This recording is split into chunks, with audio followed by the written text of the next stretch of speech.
तिथे कर्ण उभा राहतो. कर्ण विकर्णाला म्हणतो की ती, आणि जर का तुला म्हणायचं असेल की ती आता एका वस्त्रामध्ये आहे किंवा ती अशा अवस्थेमध्ये आहे, तर मुळात प्रत्येक स्त्रीला एक पती हा देवाने दिलेला असतो.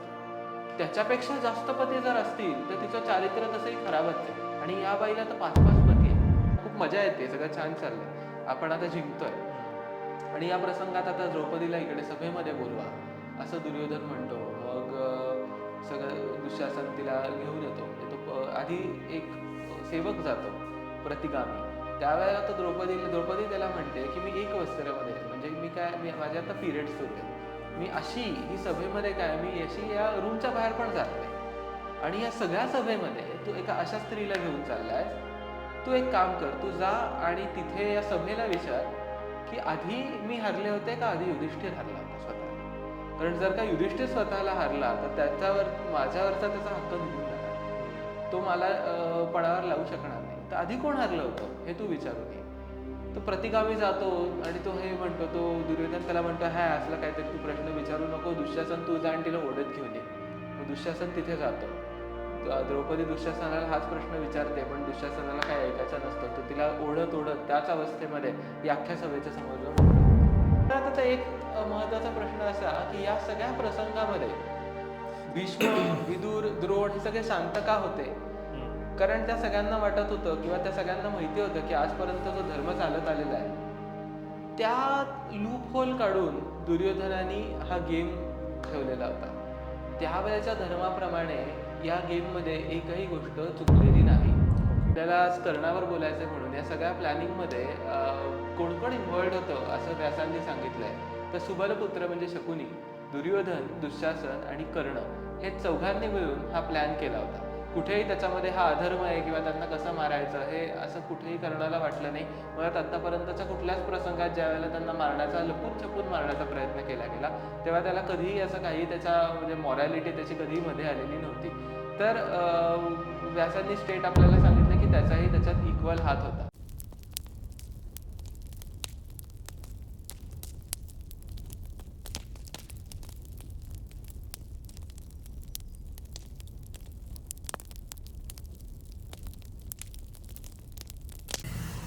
नमस्ते मित्रांनो, तुमचं या एपिसोडमध्ये सगळ्यांचं खूप खूप स्वागत आहे. मागच्या एपिसोडमध्ये आम्ही आदित्यबरोबर कर्णाच्या जन्मापासून कर्णाच्या साधारण शिक्षणापर्यंत काय काय गोष्टी घडल्या आणि त्याच्याबद्दलचे जे काही गैरसमज आहेत लोकांमध्ये ते ऍड्रेस करण्याचा पूर्ण प्रयत्न केला आणि खरं काय आहे ते सांगण्याचा पूर्ण प्रयत्न केला. तुम्हाला जर मागचा एपिसोड आवडला असेल तर हा एपिसोड पण नक्की आवडेल ही तुमची अपेक्षा आहे. आणि जर तुम्ही मागचा एपिसोड बघितला नसेल तर प्लीज तो एपिसोड पहिले बघा, कारण त्याच्यानंतर तुम्हाला या गोष्टीची पुढच्या गोष्टीची लिंक लागेल. तर आपण आता कुठलाही वेळ न घालवता आदित्यबरोबर पुढच्या गप्पा मारणार आहोत. या सिरीज मध्ये आता आम्ही पुढे कर्णाबरोबर पुढे काय काय घडलं त्या गोष्टी डिस्कस करणार आहोत. तर नक्की ऐका आणि शेवटपर्यंत बघा. हा एपिसोड आणि मागचा एपिसोड तुम्हाला आवडला असेल तर सबस्क्राईब करायला विसरू नका. हा एपिसोड जर तुम्ही बघत असाल आणि मागचा एपिसोड बघितला नसेल तर हा एपिसोड बघण्याच्या पूर्वी पहिला एपिसोड नक्की बघा, म्हणजे तुम्हाला या पुढच्या गोष्टींची लिंक लागेल. तर आता आम्ही कुठलाही वेळ न घालवता डिस्कशनला सुरुवात करतोय. तर चला आपण बोलायला सुरुवात करू. तर आदित्य, आपण साधारण कर्णाच्या शिक्षणापर्यंत आलो होतो मागच्या एपिसोडमध्ये.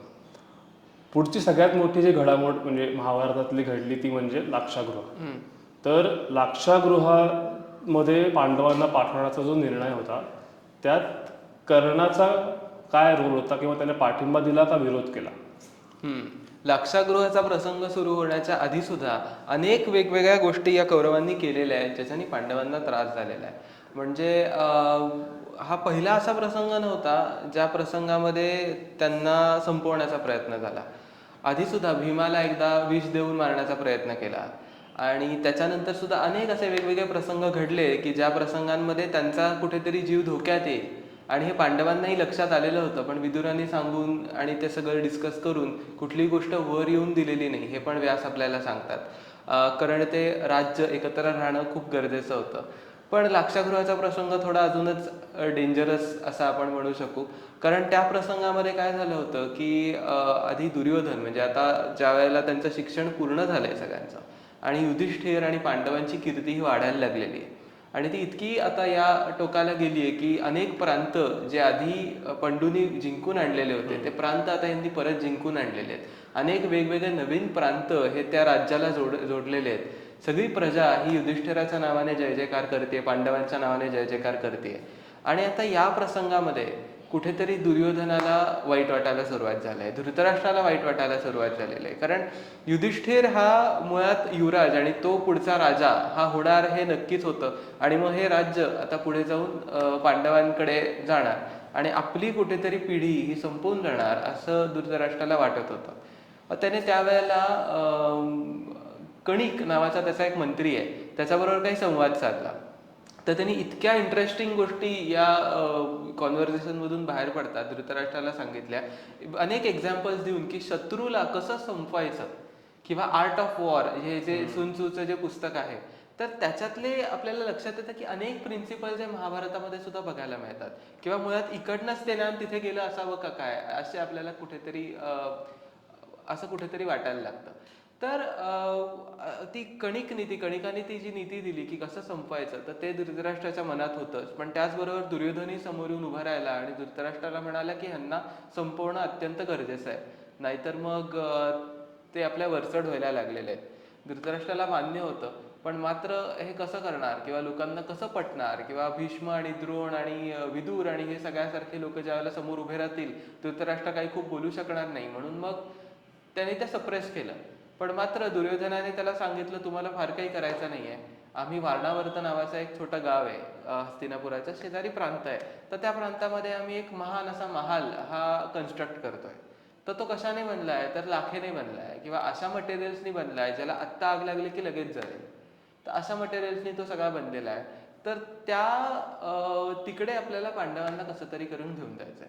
तर मुळात आता सांगताना काय सांगण्यात आलं होतं सगळ्यांना की वारणावर्तामध्ये पशुपती म्हणजे शंकराचं एक अभिषेक आहे किंवा एक पूजा आहे, यज्ञ आहे, आणि तो यज्ञ करण्यासाठी, पूजा करण्यासाठी पांडवांना तिथे जाणं गरजेचं आहे. आणि धृतराष्ट्राने हे पांडवांना वगैरे सांगितलं. मुळात पांडवांना लक्षात आलं होतं, युधिष्ठिराला माहिती होतं की काही ना काहीतरी गडबड आहे याच्यामध्ये. कारण असंही झालं, ज्या वेळेला पांडव हे स्वतःची कीर्ती पुढे किंवा युद्ध करून लोकांसमोर आणत होते, त्यावेळेला दुर्योधनाने इथे अनेक मंत्र्यांना, अनेक प्रांताच्या राजांना हे स्वतःच्या बाजूने ओढायचा प्रयत्न सुरू केला होता. कसा, तर त्याच्याकडे धन होतं, तो राजाचा पुत्र होता. तर हे जे सगळं अनेक धन आहे हे लोकांना देऊन, मग काही लोकांना ब्राईब करून, असं करून त्याच्या बाजूला आणायला सुरुवात केली होती. युधिष्ठिराला या सगळ्या प्रकरणात नाही तरी कसं म्हणणार असं झालं होतं, कारण त्याला मित्र असे खूप कमी होते, शत्रूच जास्त होते आजूबाजूला.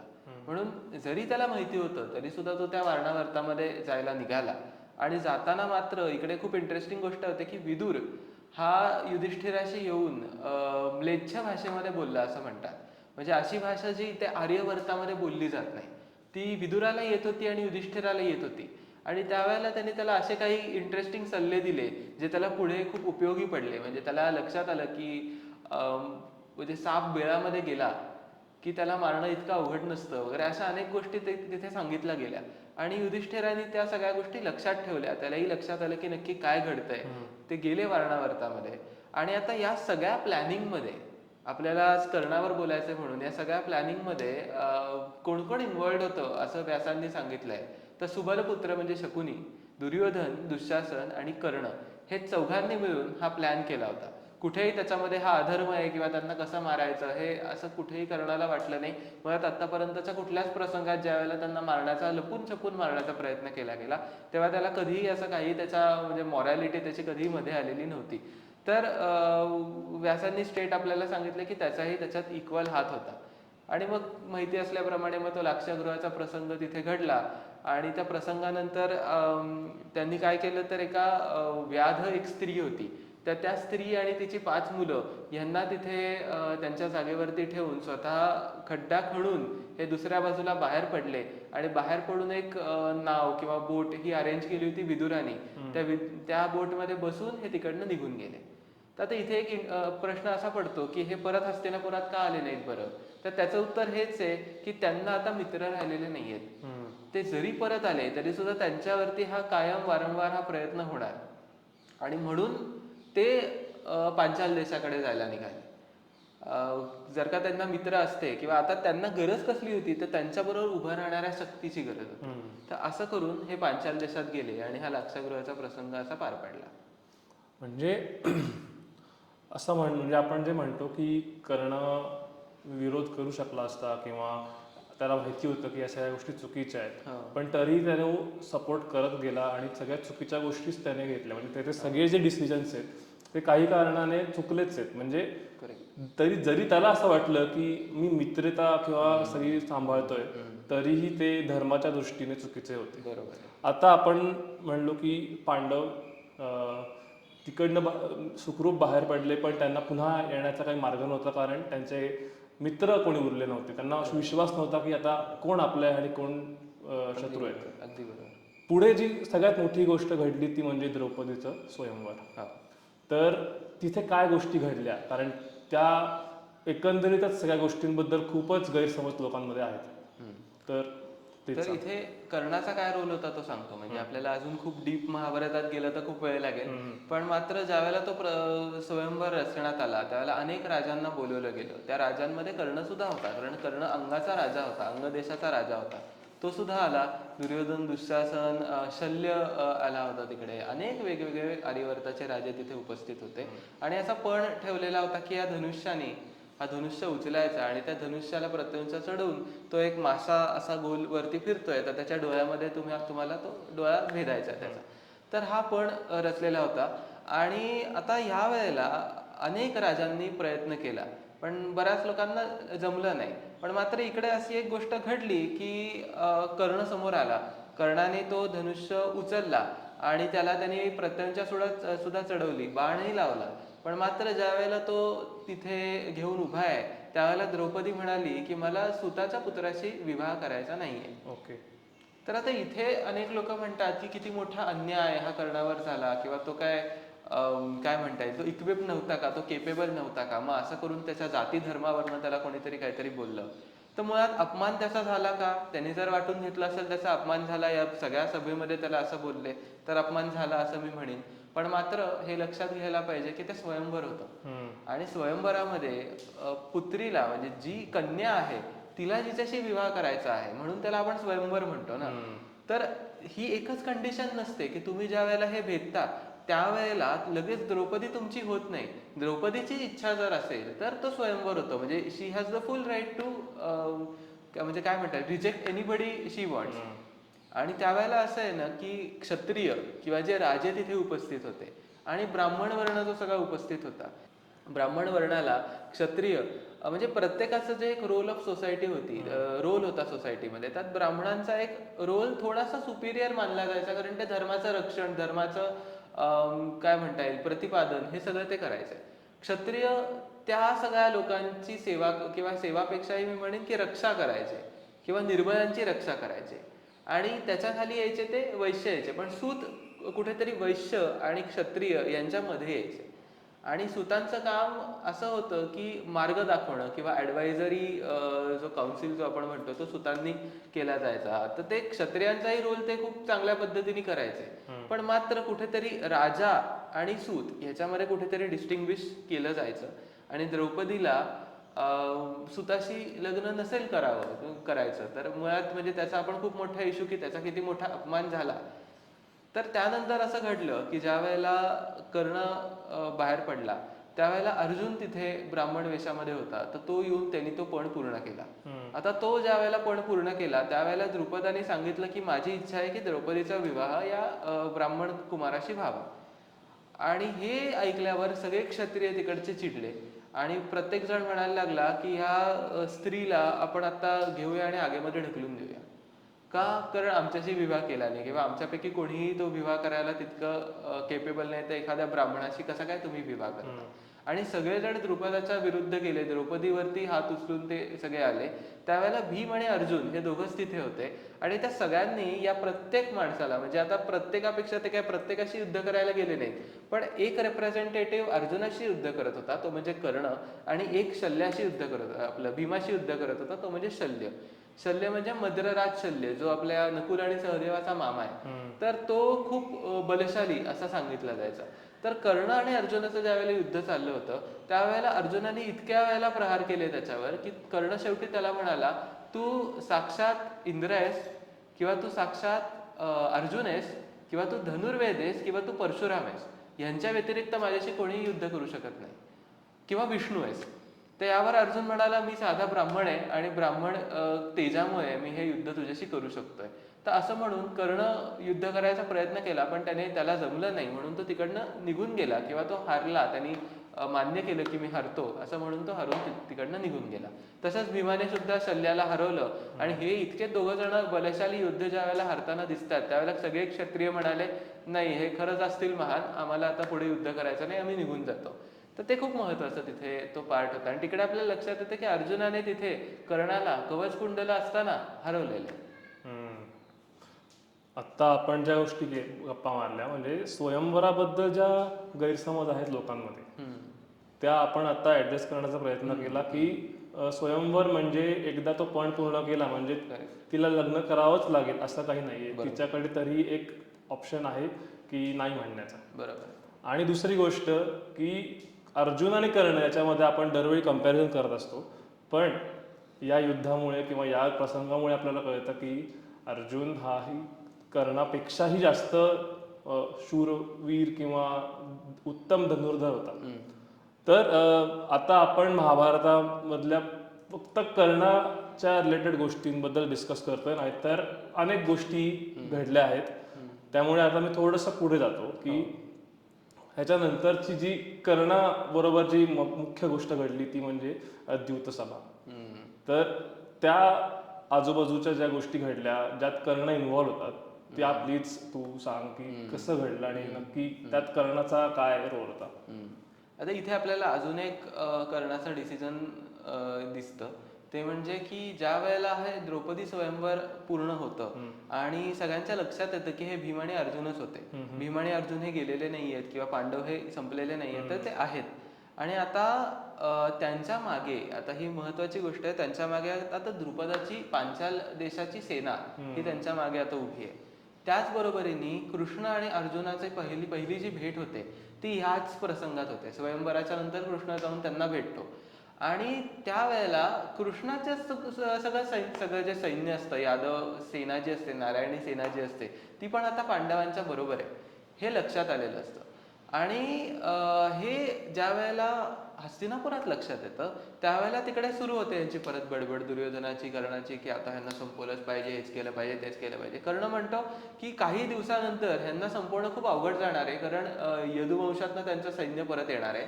त्याचबरोबरीने पांचाल देशाचं सैन्य त्यांच्याबरोबर उभंच आहे. तर आत्ता ते सगळ्यात विकेस्ट पोझिशनला आहे, तर आपण जाऊयात तिथे आणि त्यांना संपवून टाकूयात. म्हणजे अचानक हल्ला करू, युद्ध वगैरे नको करायला, अचानक हल्ला करून त्यांना तिकडच्या तिकडे संपवून टाकू, कारण हे सगळ्यात उत्तम निर्णय तुझ्यासाठी असणार आहे दुर्योधन. पण तिथे धृतराष्ट्राला पण या सगळ्या गोष्टी, धृतराष्ट्र असा राजा आहे की तो न्यूट्रल आहे, म्हणजे त्याला बेसिकली माझ्यापर्यंत काही येत नाही ना तिथपर्यंत मी खुश आहे असा तो साधारण आहे. तुला हे करायचं तू कर, तुला ते करायचं तू कर. आणि त्याला थोडंसं मोह पण आहे की नोके दुर्योधनाने राजा झाला पाहिजे, कारण दुर्योधनाची त्याला थोडा धाक पण आहे दुर्योधनाचा. तर अशा वेळेला धृतराष्ट्र इज लाईक की नाही, पण आपण आधी द्रोणांना विचारू, विदुराला विचारू, भीष्माला विचारू. हे ज्या वेळेला समोर येतात त्यावेळेला भीष्म तर काही या अख्ख्या प्रसंगात बोलतच नाही, कारण भीष्माचं कर्णावरचा सगळा विश्वासच निघून गेलेला आहे. त्याच्यानंतर द्रोण इकडे म्हणतो की अरे पांडव हे या वंशातले कुमार आहेत आणि त्यांची कीर्ती वाढतीये, त्यांना आता आपल्याकडे सगळ्यात एकच उत्तम आपल्याकडे पर्याय असा आहे की आपण त्यांना इकडे परत बोलवून आणणं, कारण हे हस्तिनापूर आहे आणि हस्तिनापुराची कीर्ती तेव्हा वाढणार ज्या वेळेला या दोन्ही वंशांची कीर्ती वाढणार आहे. त्याच्यानंतर विदुर असा म्हणतो की हे बघ, आता जर का चुकून तू त्याच्यावरती अटॅक केला, जर का पांडवांनी तो अटॅक पळून लावला तुझा, तर नंतर त्याच्याकडे यादव सैन्य असणार आहे, द्रुपदाचं सैन्य असणार आहे, आणि मग त्यांनी जर आता हस्तिनापुरावर अटॅक केला तर तुला आणि मला वाचवणारं कोणीही नाहीये. तर म्हणून तू हा जो तुझा विचार आहे तो पूर्णपणे त्याग करून टाक, कारण एकटा भीम आणि अर्जुनाने या सगळ्या राजांना संपवण्याचा संपवण्याची त्याच्यात शक्ती आहे हे आपल्याला इथे लक्षात आलेलं आहे. ते सगळे जर एकत्र आले आणि तुझ्या विरुद्ध उभे राहिले तर आपलं काही खरं नाही. म्हणून तू त्यांना बोलव. त्यांनी त्यावेळेला धृतराष्ट्राला हेही सांगितलं की एकच मार्ग आहे आता, की जर का ते परत येणार असतील तर या राज्याचा तू बंटवारा कर किंवा पार्टिशन कर. एक भाग पांडवांना दे आणि एक भाग कौरवांना दे. तर इथे हे तिघ जण मिळून जे हस्तिनापुराचं राज्य सांभाळत आहेत हे सगळे मिळून कर्णावरती उचकलेत, त्याला बोललेले आहेत की तू दुर्योधनाबरोबर आहेस म्हणून हस्तिनापुराची कीर्ती ही पुढे जाऊ शकणार नाही, किंवा या कुरु वंशाचा नाश होणार आहे, त्याला कारणीभूत तू आहेस. ओके. सो आता आपण ज्या गोष्टी गप्पा मारल्या त्यात आपण कर्ण कसे डिसिजन्स घेतोय आणि कर्णामुळे काय काय गोष्टी इन्फ्लुएन्स होत आहेत त्या बघतोय. सो पांडव जेव्हा परत येतात तेव्हा काय होतं मग? पांडव ज्या वेळेला परत येतात त्यावेळेला हे पार्टिशन होतं. खांडवप्रस्थ नावाचा जो प्रांत आहे तो पांडवांना दिला जातो, ज्याचं त्यानंतर इंद्रप्रस्थ करतात आणि हस्तिनापूर हे दुर्योधनाकडे राहतं. तर आता इंद्रप्रस्थ ज्या वेळेला होतं त्यावेळेला त्यांचं पुढचं मिशन असं असतं की मला राजसूय यज्ञ करायचा आहे. राजसूय यज्ञ म्हणजे काय, की आजूबाजूचे जे सगळे राजे आहेत ते माझं वर्चस्व त्यांच्यावरचं हे स्वीकार करतात आणि मला ट्रिब्यूट पाठवतात. ओके. दॅट इज राजसूय यज्ञ. म्हणजे अश्वमेध यज्ञ ही जी संकल्पना आहे तशीच राजसूय यज्ञ, की मी आता चक्रवर्ती सम्राट हा बनणार आहे आणि त्याच्यासाठी केलेला तो यज्ञ आहे आणि त्याला मान्यता द्यायला ही सगळे राजे उपस्थित असणं गरजेचं आहे. तर हे चारही भाऊ म्हणजे नकुल, सहदेव, अर्जुन आणि भीम हे 4 दिशेंना जाऊन त्यांनी काय काय पराक्रम केलेला आहे त्याचं वर्णन येतं. तर ह्याच्यामध्ये अर्जुन हा अंगदेशामध्ये गेलेला आहे बरं का पराक्रम करायला, आणि त्याने कर्णाला हरवलंय असं एकाच लाईनमध्ये दिलेलं आहे की त्याच्यावर त्यांनी विजय मिळवला आणि तो परत आला. तर असे अनेक वेगवेगळ्या प्रांतातना सगळ्या राजांनी विजय मिळवला. मगधात जाऊन अगदी त्यावेळेचा सगळ्यात काय म्हणता येईल बलशाली जो राजा होता त्याचं नाव होतं जरासंध, त्याला सुद्धा यांनी जाऊन हरवलंय. आणि आता आर्यवर्ताचे सगळे राजे हे आता या काय म्हणता येईल युधिष्ठिराचं वर्चस्व हे मान्य करतायत, म्हणून तो राजसूय यज्ञ हा करण्यात आला. त्या राजसूय यज्ञामध्ये पण अनेक प्रसंग घडतात ज्याच्यामध्ये शिशुपाल वध होतो किंवा ती मयसभा असते अख्खी. तर त्यावेळेला सुद्धा दुर्योधनाचा अपमान झाल्यासारखं त्याला होतं की तो पडतो बाबा, आणि पडल्यावरती मग ते सगळे हसायला लागतात त्याच्यावर. मला तिकडे असा एक क्लेम दाखवतात की द्रौपदी हसली, पण द्रौपदी या सगळ्या प्रसंगात तिथे नसतेच. म्हणजे हे फिरायला गेलेले असतात टूरला, ते फक्त भीम, अर्जुन आणि ते भावंड एवढेच असतात त्यांच्याबरोबर. तर तो पडतो वगैरे, हा जो सगळा अपमान होतो. मुळात अपमान त्याचा कुठे होतो हे महत्वाचं आहे, की अपमान त्याचा ज्या वेळेला दुर्योधनाला, आता प्रत्येक भावंडाला काम नेमून दिलेलं असतं. दुर्योधनाला काय काम नेमून दिलेलं असतं ते मुद्दाम का काय ते माहिती नाही, पण मात्र ज्या वेळेस जो ट्रिब्यूट हे राजा देत आहेत, जे गिफ्ट हे सगळे राजा घेऊन येतात युधिष्ठिरासाठी, ते सगळं मोजणं आणि त्याचा स्वीकार करणं आणि ते बाजूला ठेवणं, हे काम हे दुर्योधनाला दिलं असतं. त्याच्याने दुर्योधनाला लक्षात येतं की काय कीर्ती आहे या युधिष्ठिराची. हे काम कोणी दिलं असतं तर ते कृष्णाने दिलेलं असतं. कृष्णाला बरोबर माहिती आहे की कोणाला काय काम द्यायचं आहे. म्हणजे अगदी असं, आता हे थोडासा टँजंट आहे ह्याच्यामध्ये, पण कृष्णाने याला हे काम दिलेलं आहे. त्यानंतर त्यांनी ब्राह्मणांची सेवा करण्याचं जे काम आहे ते याला दिलेलं आहे, आपलं द्रोणाचार्यांचा जो पुत्र अश्वत्थामा त्याला दिलेलं आहे. स्वतः काय काम घेतलंय तर त्या ब्राह्मणांचे पाय जे आहेत ते धुवायचं काम किंवा मोठ्या मोठ्या लोकांचे पाय धुवायचं काम हे कृष्णाने घेतलेलं आहे. त्याच्या मागे पण बराच मोठा पॉलिटिकल गेम आहे, आणि हे आपण ज्यावेळेला कृष्णाबद्दल पुढे कधी बोलू त्यावेळेला मी तुम्हाला समजावीन. पण प्रत्येकाला हे असं असं काम त्याने नेमून दिलंय. त्या दुर्योधनाला हे ह्याच्यासाठीच दिलेलं आहे की त्याला लक्षात येईल की आपला म्हणजे हमारा पाला किससे पडा आहे, त्यासाठी ते थोडं करण्यात आलेलं आहे. तर दुर्योधन ज्यावेळेला परत येतो हस्तिनापुरामध्ये त्यावेळेला तो रडारड सुरू करतो की हे एवढे महान आहे, त्यांनी हे केलंय, त्यांनी ते केलंय, मी काहीच करू शकत नाहीये, मी आता जीवच देतो. दुर्योधनाचा कायमचा हा डायलॉग आहे, मी जीव देतो, मी सुसाईड करतो. का? कारण समोर धृतराष्ट्र बसलेला आहे आणि तो या गोष्टींनी पिघळतो.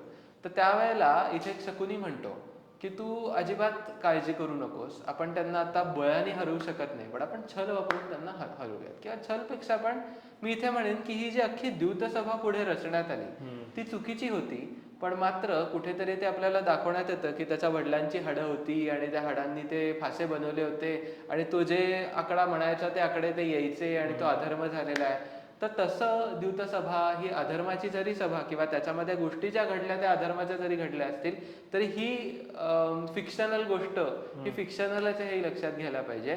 द्यूत खेळणं हे खूप मोठं स्किल होतं. आणि ते कॅल्क्युलेटेड रिस्क आणि डिसिजन्सनी आणि प्रोबॅबिलिटीजनी हे खेळलं जायचं. युधिष्ठिराला काय ते खेळता यायचं नाही. ओके. ही स्किल युधिष्ठिराकडे नव्हती. पण मात्र शकुनी अख्ख्या आर्यवर्तामध्ये या स्किलमध्ये एक्सपर्ट होता. तर म्हणून कुठेतरी त्याला बोलवायचं, शकुनी हा गेम खेळणार आणि युधिष्ठिर हा हरत जाणार. युधिष्ठिर एकाच शब्दासाठी येणार की यांनी मला बोलवलंय, किंवा द्यूत खेळायला ज्या वेळेला मला कुठलाही क्षत्रिय राजा बोलवेल त्यावेळेला मी जाणार, हा त्याचा प्रण होता. तो येणार आणि आपण एक्सपर्ट होतो, एक्सपर्ट नाही, आपण इझिली त्याला हरवू शकू ही आयडिया शकुनीने दिली आणि ही आयडिया एक्झिक्यूट करण्यात आली. मुळात कुठे लक्षात येतं की हे फासे कुठेतरी काय म्हणता येईल मॅजिकल नव्हते, तर पुढे ज्या वेळेला वनामध्ये युधिष्ठिर जातो त्यावेळेला त्याने एका उत्तम राजाकडून हे फास्याचं स्किल ही शिकून घेतलेली आहे आणि ती स्किल त्यांनी त्या सगळ्या 12-13 वर्षांमध्ये तो त्याच्यात एक्सपर्ट झालाय. कारण मी या गोष्टीमुळे हारलो ना तर ही गोष्ट मी शिकणार, म्हणून ती मॅजिकल फासे असते तर तो मुळात ही गोष्टच आली नसती पुढे. तर युधिष्ठिराला बोलवलं गेलं, त्या सभेमध्ये बसवलं गेलं. सगळे 5 पांडव आणि इकडे दुर्योधन बसलाय, दुःशासन बसलाय, शकुनी बसलाय, कर्ण बसलाय, द्रोण आहे, भीष्म आहे, या सगळ्यांनी, विदुर आहे, धृतराष्ट्र आहे, सगळ्यांनी भरलेली ती सभा आहे. आणि त्या सभेमध्ये आता द्यूताच्या खेळात कसं की आता एक म्हणजे मी आता माझी एवढी 1 अक्षौहिणी सेना ही पणावर लावतो. मग तो म्हणतो की ठीक आहे, मी माझी 1 अक्षौहिणी सेना पणावर लावतो. मग मी माझे हे इतके इतके रत्न पणावर लावतो. तो म्हणणार की मी माझे इतके इतके रत्न आणि 1 घोडा असा पणावर लावतो. माझे इतके हत्ती, माझे हे ते, असं करत करत करत ते पण लावत जायचे. आणि जो तो पण जिंकेल त्या या सगळ्या गोष्टी त्याला. असं म्हणजे जसं आपण आता जुगार जसं आपण खेळतो, पैसे सगळे लावतात आणि मग जो जिंकतो त्याला ते सगळे पैसे देऊन टाकतात, त्याच पद्धतीने हा तो गेम होता सगळा. आणि त्या गेममध्ये युधिष्ठिर अनस्किल्ड असल्यामुळे एक एक एक एक एक एक करत तो सगळ्या गोष्टी हरायला लागला. पण मात्र तो हरतोय पण त्याला ती जिंकण्याची भावना हवी आहे की मला जिंकायचंय, मला हे परत हवंय, माझ्याकडे एक चान्स आहे ज्याने मी ते परत मिळवू शकतो, मग मी तो चान्स का नाही घ्यायचा. असं म्हणत म्हणत म्हणत तो मग माझा नकुल म्हणून नावाचा भाऊ आहे, माझा सहदेव भाऊ आहे, माझा भीम आहे, अर्जुन आहे, असं करत करत आता माझ्याकडे कोणीच उरलं नाही, आता मी स्वतः, असं म्हणून तो स्वतःला पणावर लावतो. आणि तिथे दुर्योधन तो पणही जिंकून युधिष्ठिराला सुद्धा जिंकतो. आणि मग युधिष्ठिर म्हणतो आता माझ्याकडे काहीच नाही, आता माझं राज्य हे सगळं गेलेलं आहे आणि मी सुद्धा आता तुझा दास झालेलो आहे, आता मी काहीच करू शकत नाही, माझ्याकडे काही नाही. तर मुळात आता एक महत्वाचा प्रश्न असा की या सगळ्या प्रसंगामध्ये भीष्म, विदुर, द्रोण हे सगळे शांत का होते. कारण त्या सगळ्यांना वाटत होतं किंवा त्या सगळ्यांना माहिती होतं की आजपर्यंत जो धर्म चालत आलेला आहे त्या लूप होल काढून दुर्योधनाने हा गेम ठेवलेला होता. त्यावेळेच्या धर्माप्रमाणे या गेममध्ये एकही गोष्ट चुकलेली नाही. ओके. म्हणून भीष्म आणि द्रोणही शांत आहेत. आणि आता या प्रसंगामध्ये ज्या वेळेला युधिष्ठिर म्हणतो की माझ्याकडे काहीच नाही आहे, त्यावेळेला इथे दुर्योधन, शकुनी, कर्ण हे म्हणतात की नाही, तुझी पत्नी आहे अजूनही आणि आता तुझ्याकडे एकच चान्स आहे, तू त्या पत्नीला लाव या पुढच्या पणाला आणि मी तुझं अख्खं राज्य इथे लावतो या पणाला, तू जर जिंकलास तर ते राज्य हे सगळं तुला मिळेल. आता या मोहापायी युधिष्ठिर म्हणतो की नाही मग चालेल, मग मी द्रौपदीला पणावर लावतोय. आणि पणावर लावतो तो आणि हे कौरव द्रौपदीला जिंकतात. आता जिंकले म्हणल्यावरती दुर्योधन हसायला लागतो, कर्ण हसायला लागतो आणि मुळात मुद्दाम 2-3 वेळेला इकडे सांगितलेलं आहे की ज्या वेळेला अख्खी सभा स्तब्ध असते त्यावेळेला कर्ण कसा हसतोय हे लोकांना मुद्दाम व्यासांनी तिकडे दाखवलेलं आहे, तरी आपण ते श्लोक बघत नाही. तर तो हसतो, त्याला विकृत आनंद होतो, कारण मुळात त्याचा कुठेतरी त्याला वाटत असेल स्वयंवरामध्ये माझ्याबरोबर असं केलं ना, आता तिच्याबरोबर हे होताना त्याला खूप मजा येते, सगळं छान चाललंय, आपण आता जिंकतोय. आणि या प्रसंगात आता द्रौपदीला इकडे सभेमध्ये बोलवा असं दुर्योधन म्हणतो. मग सगळं दुःशासन तिला घेऊन येतो. तो आधी एक सेवक जातो प्रतिगामी, त्यावेळेला तो द्रौपदी त्याला म्हणते की मी एक वस्त्रेमध्ये, म्हणजे मी माझे आता पिरियड सुरू आहेत, मी अशी ही सभेमध्ये मी अशी या रूमच्या बाहेर पण जात नाही. आणि या सगळ्या सभेमध्ये तू एका अशा स्त्रीला घेऊन चाललायस, तू एक काम कर, तू जा आणि तिथे या सभेला विचार की आधी मी हरले होते का आधी युधिष्ठिर हरला होता स्वतःला. कारण जर का युधिष्ठिर स्वतःला हरला तर माझ्यावरचा त्याचा हक्क निघून जाणार, तो मला पणावर लावू शकणार नाही. तर आधी कोण हरलं होतं हे तू विचारून ये. तो प्रतिगामी जातो आणि तो हे म्हणतो, तो दुर्योधन त्याला म्हणतो असला काहीतरी तू प्रश्न विचारू नको, दुःशासन तू जा आणि तिला ओढत घेऊन ये. मग दुःशासन तिथे जातो. द्रौपदी दुःशासनाला हाच प्रश्न विचारते, पण दुःशासनाला काही ऐकायचं नसतं. तो तिला ओढत ओढत त्याच अवस्थेमध्ये या अख्ख्या सभेच्या समोर जाऊन उभं करतो. आता इथे उभी राहिलेली द्रौपदी प्रत्येकाला हा प्रश्न विचारत असते की युधिष्ठिर जर आधी हरला असेल स्वतःला, तर त्याचा माझ्यावरचा अधिकार गेला आणि आता मला पणावर लावण्याचा त्याला अधिकारच नव्हता, आणि हे सगळं केल्यानंतर मी इथे सभेमध्ये कशी काय आले. त्याच्या पुढे ती हेही विचारते की हस्तिनापुराची आणि आर्यवर्ताची जी काय सम्राज्ञी आहे, कुलवधू आहे तुमच्या घराची, तिला तुम्ही असे सभेमध्ये कसे काय घेऊन येता. हे सगळे लॉजिकल प्रश्न हे द्रौपदीने विचारले. अख्खी सभा शांत आहे, कारण त्या सभेला द्रौपदीला उत्तर देता येत नाही आता. आणि त्यावेळेला तिथे विकर्ण नावाचा एक कौरव उभा राहिला आणि तो म्हणला, हिचे प्रश्न बरोबर आहेत, हिच्या प्रश्नांना तुम्ही जोपर्यंत उत्तर देत नाही तोपर्यंत ही तुम्ही जिंकलेलीच नाही आहे. पण तिथे कर्ण उभा राहतो. कर्ण विकर्णाला म्हणतो की तू लहान आहेस का, तुला काही कळत नाही आहे का, तू बालिशपणा करतोयस. इथे द्रोण, भीष्म, धृतराष्ट्र हे सगळे शांत आहेत, ते एकही शब्द बोलत नाही आहेत. ह्याचा अर्थ असा की त्यांना कळतंय की जे चाललंय ते बरोबर चाललंय, तुलाच कळत नाहीये. आणि मुळात पुढची गोष्ट म्हणजे ज्या वेळेला युधिष्ठिर हा स्वतःला हरला होता, त्यावेळेला त्याच्या सगळ्या पोझिशन्सला तो हरून गेला होता.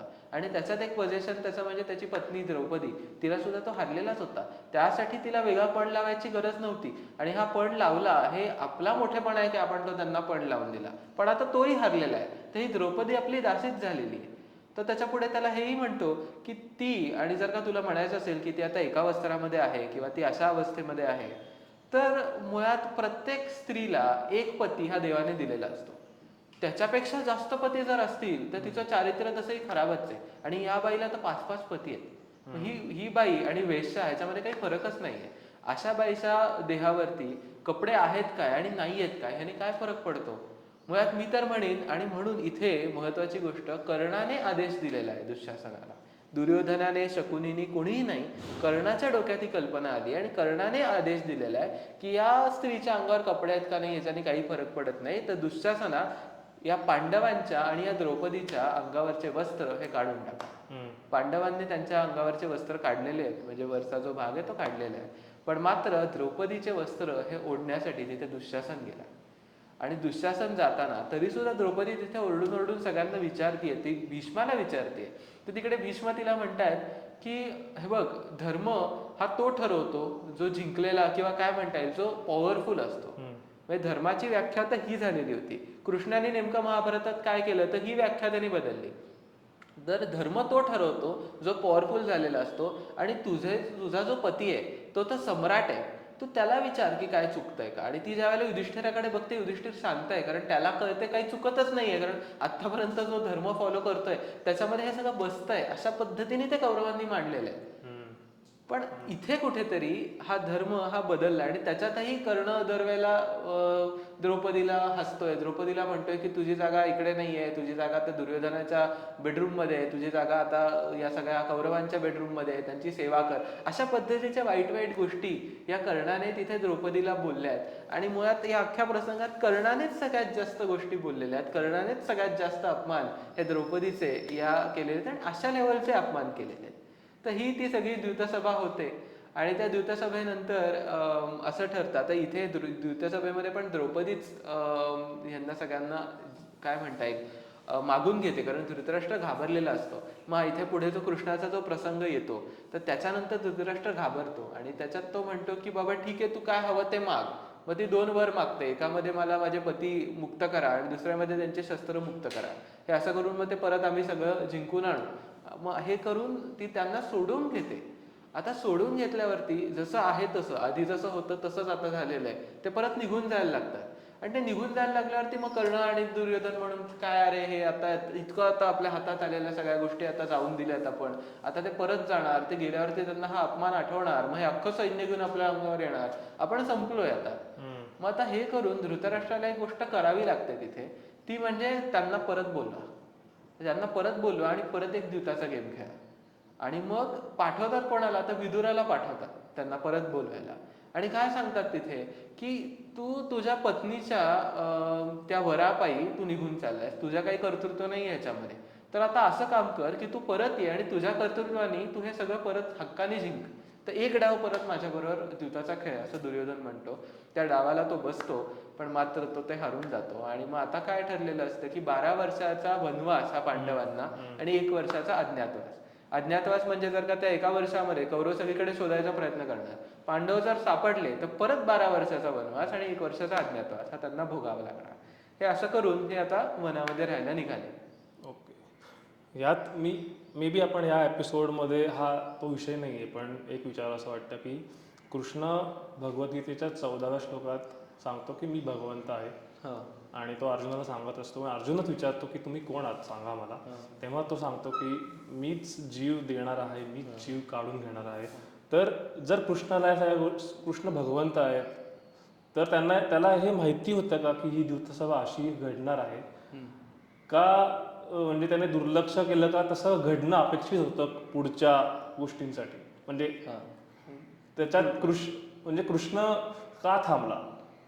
कृष्ण का थांबला किंवा कृष्णाने का तिथे काही आता कसं होतं, पुढे ज्या वेळेला कृष्ण भेटायला येतो, म्हणजे ज्या वेळेला कृष्णाला लक्षात येतं की असं सगळं झालंय, तर ते द्वैतवनात जिथे ते राहत असतात पांडव, तिथे तो भेटायला येतो आणि तो तिथे सगळं सांगतो की मी कुठे अडकलो होतो म्हणून मला येता आलं नाही. म्हणजे तो एक शल्व नावाचा एक राजा, त्यांनी द्वारकेवर अटॅक केलेला असतो आणि त्याच्याशी युद्ध करण्यात कृष्ण बिझी असतो. आणि त्याला तेवढ्यात म्हणजे राजसूय यज्ञापासून ते या प्रसंगापर्यंत जो काय काळ असतो, तर कृष्ण त्या एका बॅटलमध्ये बिझी असतो, म्हणून त्याला तिथे येता येत नाही. आणि मग तो सरळ सांगतो की मला माफ कर, नाही तर मी असतो तर हे काही होऊन दिलेलं नसतं. कारण अनेक जण म्हणतात की कृष्ण का थांबला, का हे सगळं वाट बघत बसलं की शेवटपर्यंत इथपर्यंत यावं ते. आता आपण बघितलं की पांडवांना वनवासात धाडलं गेलं. त्यांच्यावर वनवासात काय घडलं त्या गोष्टी बऱ्यापैकी लोकांना माहिती आहे. पण त्या काळात कौरव काय करत होते याबद्दल तू सांग, आणि त्यातही कर्ण काय करत होता. तर आता इथे या प्रसंगामध्ये ज्या वेळेला वनामध्ये ते गेलेले, त्यावेळेला आता बसावं यांनी शांत 12 वर्ष म्हणजे मिळालंय राज्य, भोगावं ते.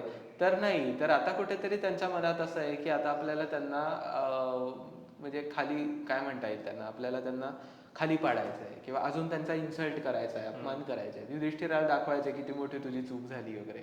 म्हणून कर्ण एकदा एक प्लॅन करतो, आपण एक काम करूयात, आपण ते द्वैतवनाच्या शेजारी आपण जे सगळे युधिष्ठिराचे सगळ्या सैन्यामधले जे हत्ती आहेत, घोडे आहेत, त्यांच्यावरती अनेक अशी रत्न चढवूयात, मोठं एक सैन्य तयार करूयात आणि त्यांच्यासमोर आपण ते त्यांना शो ऑफ करायला जाऊया, दाखवूयात की आम्ही किती महान आहोत. आपण हत्तीवरून उतरायचंच नाही, वरूनच आपण त्यांना दाखवायचं. तर हा प्लॅन करणं करतो. तर त्याच्यानंतर दुर्योधन म्हणतो चला चला, अरे वा उत्तम, चांगलंच आहे. त्यावेळेला धृतराष्ट्र तिकडे म्हणतो की हे आपण करू शकणार नाही, कारण उगाच काही कारण नसताना त्यांना जाऊन त्रास द्यायची जर का आपल्याला आयडिया असेल तर आपण हे करू शकणार नाही, कारण भीष्म, द्रोण, विदुर हे कोणीही त्याला आपल्याला पाठिंबा देणार नाहीत आणि मला नाही वाटत की हे आपण काहीतरी केलं पाहिजे. मग इथे ही गोष्ट लोकांना माहीत नसते, कर्ण इतका हुशार आहे की त्याने एक असा प्लॅन केलाय की ओके, मग असं नाही जमत आहे ना, मग ठीक आहे, आपलं काही काय म्हणता येईल त्याला, आपलं काही ना कॅटल म्हणजे गाई, त्यावेळेला गाई गुरं खूप महत्वाची होती, तर ती गाई गुरं आपण त्या भागामध्ये चरायला पाठवलेली आहेत आणि कर्णाने ऑलरेडी करून टाकले, तिकडे गेलेली आहेत आणि आपण फक्त जाऊन ते इन्स्पेक्ट करायचं. आपली गाई गुरं किती आहे ती इन्स्पेक्ट करायला आपण तिकडे जायचं. हे कर्णाने म्हणजे हे नाही म्हटलेलं धृतराष्ट्र गोष्ट त्यांनी लूपहोल काढून त्यांनी ते तयार करून ठेवली आहे आणि आता आपण जाऊ. दुर्योधन म्हणतो अरे वा, आता आपल्याकडे कारण पण आहे जायला, आपण आता जायलाच पाहिजे. आता बेसिकली अख्ख्या प्रसंगात असे लूपहोल्स प्रत्येकाने काढलेले आहेत की भीष्म, द्रोण काही बोलूच शकत नाहीये. इतका हुशार दुर्योधन झालेला आहे, त्याला माहिती आहे बरोबर काय करायचं. तर आता हे सगळं सैन्य हे असं एकदम म्हणजे चांगल्या चांगल्या वस्त्रांमध्ये, मोठे मोठे मुकुट, हे रत्न आणि हत्ती आणि घोडे आणि रथ आणि हे सगळं दाखवण्यासाठी ही सगळी शोभायात्रा निघाली त्या द्यूतवनापाशी. त्या द्यूतवनामध्ये ते गेले, द्वैतवनामध्ये ते गेले आणि तिथे त्यांनी त्यांचा तो कॅम्प सेटअप केला आणि तिथे आजूबाजूला त्यांनी मग शिकार करायला सुरुवात केली. मग मजा, पूर्ण पार्टी प्लॅन होता तो. मग ते सगळं रात्री त्यांचे आवाज चाललेत, गाणी चाललीत, डिस्को डान्स, खातायत वेगवेगळ्या पद्धतीच्या गोष्टी, दारू पितायत आणि सगळं मजा चालली.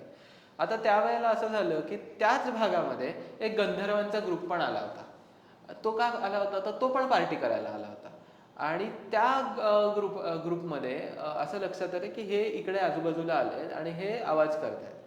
तर ह्या दोन ग्रुप्समध्ये भांडण सुरू झालं आणि गंधर्व सुद्धा, म्हणजे इकडे पण ह्यांचा एवढा मास की तुम्हाला काय कळतंय, आम्ही तुम्हाला मारून टाकू वगैरे असं, मग गंधर्व चिडले, मग त्यांच्या एकमेकांबरोबर युद्ध सुरू झालं. आणि ते इतक्या लेवलचं युद्ध सुरू झालं की आता इथे आपल्याला दिलेलं आहे की कर्ण येऊन उभा राहिला त्यांच्यासमोर, आणि कर्णाने पूर्ण प्रयत्न केला या गंधर्वांना हरवायचा, पण मात्र तो त्यांचा जो नायक होता गंधर्वांचा, त्याने कर्णाला हरवलं. आणि कर्णाला हरवून कर्ण आता स्वतःचा जीव वाचवत तिकडनं पळत सुटला. कर्ण निघून गेला आणि मग उरलंच नाही कोणी युद्ध करायला. मग दुर्योधन, शकुनी, दुःशासन या सगळ्यांना त्या गंधर्वांनी कैद केलं, आणि कैद करून हे त्यांच्या गटामध्ये जाऊन तिकडे ठेवलं.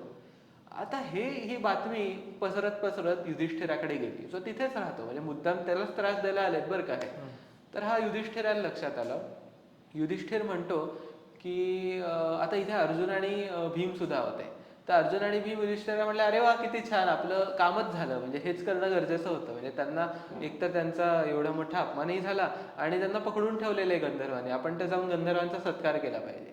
तर इथे युधिष्ठिर म्हणतो, आणि हे वाक्य खूप महत्वाचं आहे, तो म्हणतो की वयम पंचाधिकम शतम, म्हणजे अख्ख्या जगासाठी आपण कायम 105 भाऊच असले पाहिजे. जरी आपल्यात वाद असतील, आपण 100, आपण ते 100 आणि आपण 5, जरी आपल्या घरामध्ये असेल तरी जगासाठी आपण 105 कौरव असंच असलं पाहिजे. नाहीतर या राज्यामध्ये भेगा पडायला सुरुवात होतात, आणि शत्रूंना हेच हवं आहे की हे दोघं जण वेगवेगळे आत्ता युद्ध करा आणि राज्य संपा. म्हणून अख्ख्या जगासाठी आपल्याला दाखवताना आपण 105 कौरव असंच दाखवायचं आहे. हे मुळात आपल्याला आत्ता सुद्धा आपल्या फॅमिलीजमध्ये, आपल्या ऑर्गनायझेशन्समध्ये हाच नियम हा आणणं खूप गरजेचं आहे. तर हे ज्या वेळेला युधिष्ठिर सांगतो, त्यावेळेला भीम आणि अर्जुन हे जातात, त्या गंधर्वांशी युद्ध करतात, आणि त्या गंधर्वांना हरवून या दोघांना परत घेऊन येतात. दुर्योधन, दुःशासन आणि शकुनी यांना परत सोडून परत घेऊन येतात.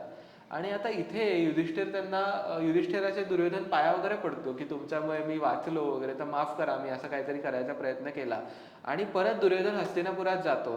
तर तिथेच ज्या वेळेला तो जातो त्यावेळेला he is of the opinion की नाही, पांडवांनी माझी एवढी मदत केली किंवा त्यांनी माझा एवढा अपमान झालाय माझा की माझ्या शत्रूंनी मला वाचवायला लागलंय तिथे, तर मी आता असा विचार करतो की मी जीवच देऊन टाकतो, म्हणजे नकोच मला हे जगणं, कारण मला त्यांच्या विरुद्ध काही युद्धही करायचं नाहीये, आणि त्यांनी एवढा मोठा माझ्यावर उपकार हे माझ्या डोक्यावर ठेवून कुठेतरी परत जगणं हे शक्यच नाही. तर इथे परत कर्णाचा रोल येतो. आता इथे शांत बसलेला नाहीये कर्ण. इथे काय म्हणतो, तो म्हणतो की त्यांचं कर्तव्यच आहे ना, तुम्ही राजे आहात आणि राजांना वाचवणं हे राजाच्या प्रांतात राहणाऱ्या प्रत्येक माणसाचं काम आहे, आणि त्यांनी तेच केलं. त्यांनी अशी काही खूप मोठी गोष्ट केलेली नाहीये, त्याचं कर्तव्य आहे, त्याला करणंच गरजेचं होतं, तो क्षत्रिय आहे. आणि म्हणजे इकडे म्हणजे एकदम काय म्हणणार आता अशा पद्धतीने ते सगळं प्रकरण त्यांनी फिरवलं, आणि परत दुर्योधनाला, अरे हो मी राजाच आहे असं करून तो परत बसला त्या सिंहासनावर की ठीक आहे चला, म्हणजे एवढं काहीच झालं नाही असं करून. तर इकडे तो मॉरली सुद्धा दुर्योधनाबरोबर इतका खेळला आहे की अनेक इतके प्रसंग असे घडले होते की ज्याच्यामध्ये कौरवांनी पूर्ण पराभव कौरवांचा झाला होता, पण मात्र कर्णाने दुर्योधनाला जागोजागी इन्स्टिगेट केलेलं आहे की त्यांच्या विरुद्ध जायचं, त्यांच्या विरुद्ध जायचं. ते काय अजेंडा होता माहिती नाही, पण त्याला दुर्योधनाला कायम जिंकवायचं होतं. तर आता ह्याच्या पुढे कर्णाच्या आयुष्यामधला खूप महत्वाचा प्रसंग होतो, तो म्हणजे कर्णाने दिग्विजय केला. दिग्विजय म्हणजे काय, त्यांनी सगळे प्रांत, तो म्हणाला एक दिवशी त्याला एकदम लहर आली की आता मी एक काम करतो, मी अख्खं सैन्य घेतो आणि प्रत्येक प्रांतावर जातो आणि सगळे जिंकत जिंकत जिंकत तुझ्याकडे आणून तुझ्या पायाशी ठेवतो, असं दुर्योधनाला म्हणला. दुर्योधन म्हणला अवश्य. मग हा खरोखर निघाला. हा निघाल्यावरती अनेक जे सगळे आधीचे जे प्रांत होते, जे युधिष्ठिराने आधी जिंकून घेतले होते, ते सगळे प्रांत तो जिंकला, आणि ते सगळे प्रांत आता येऊन दुर्योधनाच्या पायाशी ठेवलेले आहेत त्यांनी. आणि इथे आपल्याला एक गोष्ट लक्षात येते की कर्णाने खरोखर त्याच्या पराक्रमाने हे सगळे प्रांत जिंकलेत, पण मात्र अजून एक गोष्ट अशी आहे की ज्या म्हणजे मग कर्णामध्ये आणि पांडवांमध्ये काय डिफरन्स आहे की कर्ण एकटा करू शकतो जे 5 पांडवांना करावं लागलं. तर मुळात एक गोष्ट अशी आहे की ज्या वेळेला युधिष्ठिराने हे जिंकले होते त्यावेळेला युधिष्ठिराने फक्त स्वतःचं सैन्य वापरून ते जिंकलेलं होतं, पण मात्र आता कर्णाकडे स्वतःचं अंगदेशाचं सैन्य आहे, दुर्योधनाचं हस्तिनापुराचं सैन्य आणि युधिष्ठिराचं इंद्रप्रस्थाचं सैन्य आहे. हे अख्खं सैन्य कंबाईन करून हा सगळीकडे जातोय आणि सगळं राज्य हे जिंकून दुर्योधनाच्या पायाशी आणतोय. आणि आता दुर्योधनाला म्हणतोय की आता तू राजसूय यज्ञ कर आणि तू सम्राट बन. तर तो मुळात जमला नाही, कारण तो कर्ण म्हणजे व्यासांनीच सांगितलं की ते करता येत नाही, कारण तुझा जो आधीचा जो चक्रवर्ती राजा आहे तो जिवंत आहे आणि तुझे वडीलही जिवंत आहेत, मग तू चक्रवर्ती सम्राट नाही बनू शकत. तर म्हणून तू वैष्णव याग जो आहे तो कर, आणि तो त्याने केलेला आहे आणि तो त्याचं आधिपत्य त्याने स्थापन केलेलं आहे. तर इथे आपल्याला जे युद्धामध्ये पांडवांकडे 7 अक्षौहिणी सेना आणि कौरवांकडे 11 अक्षौहिणी सेना जी आपण म्हणतो, ती 11 अक्षौहिणी का होती? कारण या प्रसंगाच्यामुळे त्यांनी सगळ्यांना आपले मित्र बनवून ठेवलेलं होतं, किंवा सगळ्यांवरती त्यांचं आधिपत्य हे या कर्णाने दुर्योधनाला मदत केली होती. आणि हे जे सगळं नेटवर्क फॉर्मेशनचं काम होतं दुर्योधनासाठी, ते कर्णाने केलेलं होतं तिथे. ओके. तर हे सगळं या 12 वर्षाच्या प्रसंगामध्ये घडतं. म्हणजे महाभारतात ज्या काही चुकीच्या गोष्टी घडत होत्या त्यात कर्ण प्रामुख्याने पुढे होता असं प्रत्येक अगदी ठिकाणी आपल्याला जाणवत आहे. कारण कृष्ण ज्या वेळेला धृतराष्ट्राशी बोलायला गेला होता, कृष्ण ज्या वेळेला ॲज अ मेसेंजर धृतराष्ट्राकडे गेला होता, किंवा तो पीस सेटलमेंटसाठी ज्या वेळेला गेला होता, त्यावेळेला तो धृतराष्ट्राला हे म्हणला होता, हे जे अख्खा अधर्म घडतंय ना, ते त्याचं झाड हे दुर्योधन आहे, किंवा वृक्ष हा दुर्योधन आहे. त्या वृक्षाचं जो खोड आपण म्हणतो ना, म्हणजे मोठ्याच्या मोठा ट्रंक, तो कर्ण आहे. त्याच्या ज्या फांद्या आहेत त्या शकुनी आहेत, त्याच्यावरचं जे फुलं आणि फळं आहेत ते दुःशासन आणि इतर कौरव आहेत, आणि त्याची जी मुळे आहेत ती तू आहेस, असं तो कृष्ण धृतराष्ट्राला म्हणतो. तर मुळात त्याच्यात आपल्याला लक्षात येतं की अख्ख्या वृक्षाचा जो आधार असतो, ज्याला आपण म्हणतो की ज्याच्यामुळे ते वृक्ष वाढू शकतं, तोच कर्ण आहे. त्या अख्ख्या अधर्माचं खोडच कर्ण आहे, असं कृष्णच सांगतो तिथे. तर इतका मोठा त्याचा हात आहे.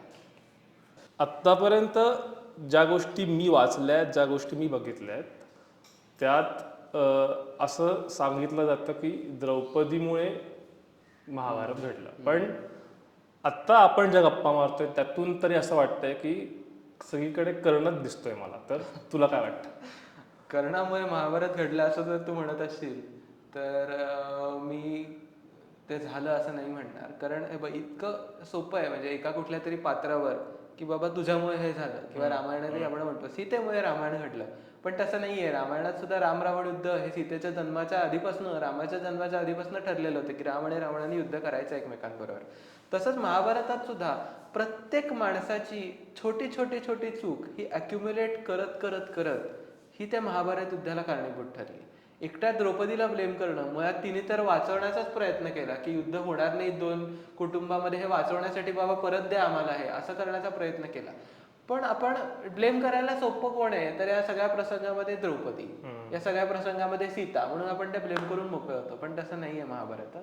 भीष्माची चूक, धृतराष्ट्राची चूक, पंडूची चूक, कुंतीची चूक, पांडवांची चूक, युधिष्ठिराची चूक, अर्जुनाची चूक, दुर्योधनाची चूक, विदुराची, शकुनीची, कृष्णाची, हे सगळं एकत्र अक्युम्युलेट होत होत होत होत असं ते महाभारत युद्धाला ते घडलेलं आहे. किंवा चूक आहे बरोबर आहे असं नाही म्हणणार, पण प्रत्येकाचे ऍक्शन्स हे एकत्र अक्युम्युलेट होऊन हे महाभारत युद्ध घडत आहे. म्हणजे आपण मागच्या एपिसोडच्या सुरुवातीला म्हणलं होतं की फक्त कर्णाच्या आता आपण गप्पा जरी मारत असलो तरी प्रत्येक कॅरेक्टर, प्रत्येक जे अर्जुन असेल किंवा कृष्ण असेल, त्यातून एक वेगळं महाभारत आपल्याला दिसणार आहे. एक्झॅक्टली. आणि महाभारताचा हेतूच तो आहे, म्हणजे एकाच कॅरेक्टरची ती गोष्ट नाहीये. रामायणाची रामाचीच गोष्ट आहे, महाभारताची तुम्ही अनेक वेगवेगळ्या पात्रांना समजल्याशिवाय तुम्ही महाभारत समजूच शकणार नाही. तर मित्रांनो, जसं मी आधीच म्हणलो की हा विषयच एवढा मोठा आहे की एका एपिसोडमध्ये किंवा 2 एपिसोडमध्ये हा मांडणं खूप अवघड आहे. त्यामुळे या एपिसोडपुरतं आम्ही थांबणार आहोत. याच्या पुढच्या गप्पा तुम्ही पुढच्या एपिसोडमध्ये ऐका, ज्यात आम्ही कृष्ण आणि कर्ण यांच्यातली संवाद, मुख्य युद्ध आणि अनेक त्या रिलेटेड ज्या गोष्टी आहेत, गैरसमज आहेत, त्याबद्दल आम्ही गप्पा मारणार आहोत. हा एपिसोड कसा वाटला ते नक्की कळवा, सबस्क्राईब नक्की करा आणि तुमच्या ज्या कमेंट्स मार्फत आम्हाला कळवा की तुम्हाला एपिसोड कसा वाटला आणि ह्याच्या पुढे तुम्हाला अजून कुठले एपिसोड्स किंवा कुठले विषय ऐकायला आवडतील. सो थँक्यू, आणि आपण भेटूया पुढच्या एपिसोडमध्ये.